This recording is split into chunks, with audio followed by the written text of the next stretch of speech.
Whoa, you're already there? Just think, several thousand years ago, man had already understood that time passed at a certain rate, but he thought it was all controlled by the gods. To try to find out more, man started to use a simple stick that's called a gnomon, which he planted in the ground to follow the movement of the sun. So it was through the sun that man started to keep track of time, and also by observing the passage of the seasons: spring, summer, fall, and winter. It's true that in some parts of the world they don't have 4 seasons, but they do have changes in temperature during the year, right? Later, man invented the sundial.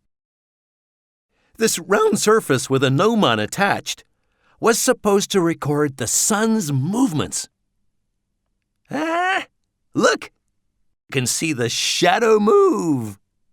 The sundials of the time had no graduations. Graduations are the little markings that tell you what time to say, "Look, Mom and Dad, it's snack time." Graduations started to be added in the Middle Ages, but in those days they only had 4 markings to mark the start and the end of the working day, and break times.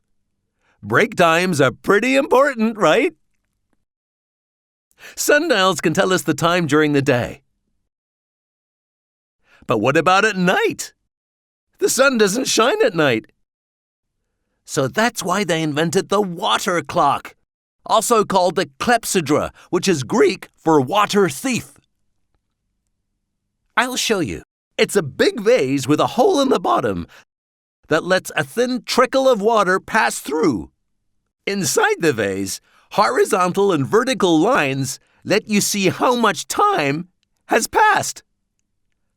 Pretty clever, huh? A device that works in the same way is the hourglass. I'm sure you know what they are. Maybe you were given one to make sure you brush your teeth for long enough. As long as the sand goes through, you have to carry on brushing away at those teeth so you keep them nice and white and don't get tooth decay. In about the 13th century, they replaced the sand and water with a solid element, which is how they made the first mechanical clocks. This was a real time revolution. When you think that today we can calculate down to thousandths of a second, it's really amazing!